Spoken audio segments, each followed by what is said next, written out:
Is Nintendo Switch Online worth it? I don't know, that's more of a you question, but I can only give you my opinion. I think it depends on who you are and it depends on what you want to use it for. Now, everybody and their mom has a subscription service. You have Xbox Game Pass, PlayStation, there are different tiers of Essentials and Premium. You have other things like GeForce Now. You have so many different services that offer so many different tiers, and at those tiers, different offerings. Switch was very simple. It had the $20 tier, you can play online, period, boom. And if you want to talk to your friends, guess what?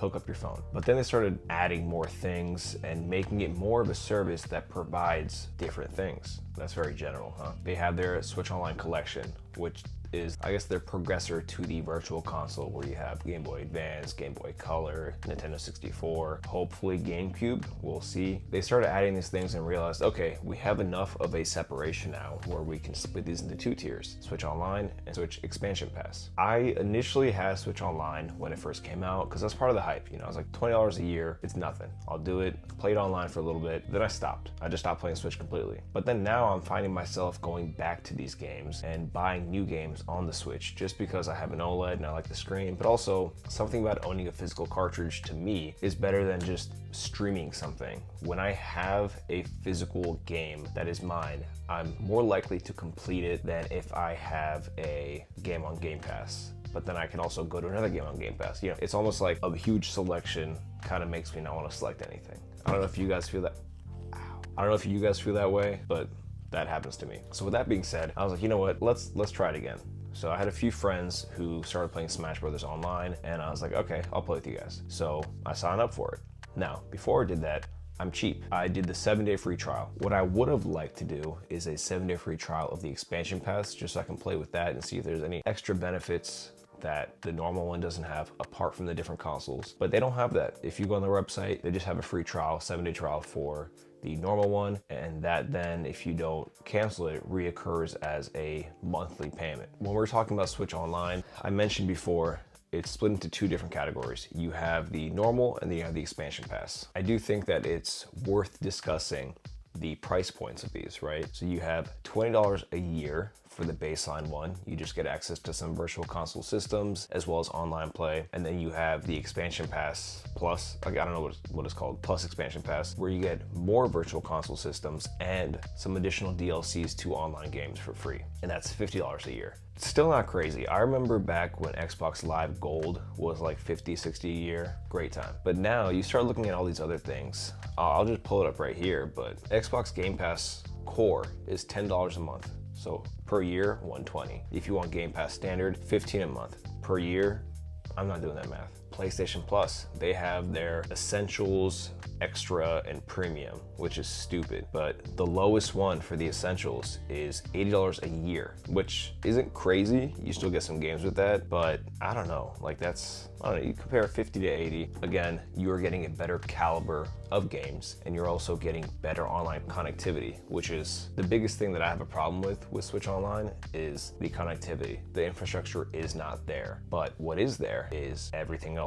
I was not an N64 kid. I played Sega for a little bit, then I went to handhelds. Then my first official system was actually the GameCube, where I was old enough to understand what's happening. I wanted a way to play these games on a nice OLED screen, portably, legally. And I say legally because I've emulated stuff, I emulate stuff, but it's hard to show videos of that when there's people, companies going around copyrighting your stuff or hitting you down with DMCAs. So this gives me an excuse to make more shorts and more videos showing retro game software on official hardware that's licensed. That's one aspect that I had, but also I just want to play these games. It's very convenient to just hop into an application, see what games are available, click on it, run it, go. And then if I want to switch to another game, maybe it's something that I download from the eShop. eShop's another thing that it sucks. It takes like 5 minutes to load, but that's not part of here. I lost what I was saying. It's just convenient. You have everything you want there.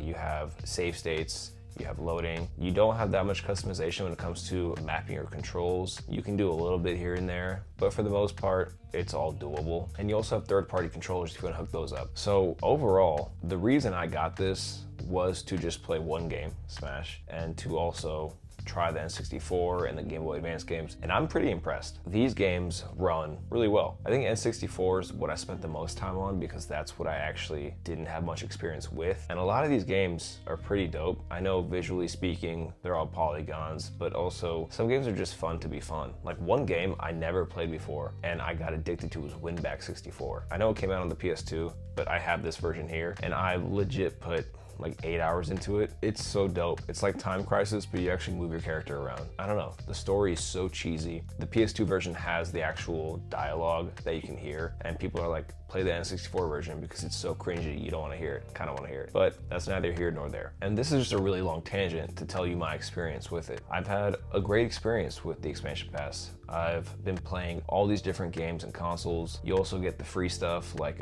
F-Zero 99. That's a really fun game. You have additional maps on Mario Kart. You have some Animal Crossing stuff. You have stuff that I guess is different if you don't play those games, you don't have those games. But the fact that they gave you free stuff is something. And they regularly update the other applications in terms of adding new games, and I think that's good. Now, where I would draw the line is if they want to increase this pricing structure, and they're going to. If they add more demanded games from people, I think GameCube is the one that everyone's thinking of. They might wait for a Switch 2 iteration and do that, but I can't see it staying at $50 a year. I can see it going higher, and people are gonna pay it because now they're getting a more convenient way to play these games. I think Nintendo on the other side is thinking, okay, well now we can actually go after people who are emulating these games because we have a easier legal way than to go on eBay and buy a $200 copy of Wind Waker or whatever. So is it worth it?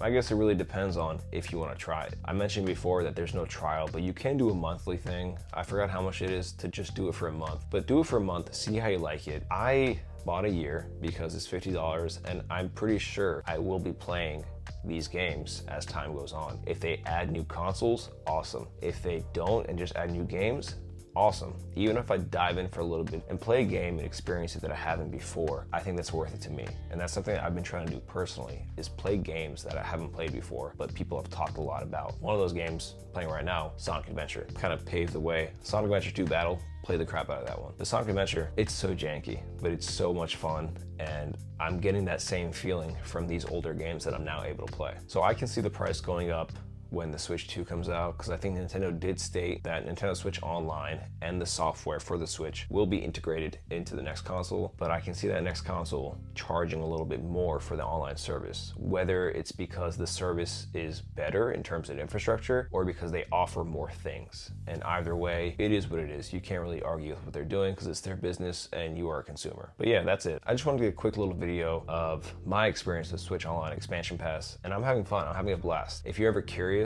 or you're like me who, you know, you're not a kid, but you're also still playing games, I think it's a good thing to dabble into. If you have a Switch and you want one console to kind of do a bunch of things at once, yeah, you can get an emulator, but also use your Switch. It's easy, it's convenient. If you have a Switch Lite, it's portable. If you have a Switch OLED, the screen's nice. If you have a normal Switch, why? That's just my thoughts. I'm curious to know what you guys think. If you guys still play the Switch, one. If you had the expansion pass, what have you been playing? And do you think it's actually worth the $50 a month? You heard my opinions, but I want to hear yours. And if you have played it and you don't think that it's worth it, or you think that Nintendo shouldn't be charging as much because their online infrastructure isn't good, even though they offer games, let me know that too, because I kind of agree. Whatever it is, I'm gonna read it all. I'll comment on it if I can. If you liked the video, drop a like. If you want to see more videos in the future, consider subscribing, and I'll see you guys in the next one. Bye.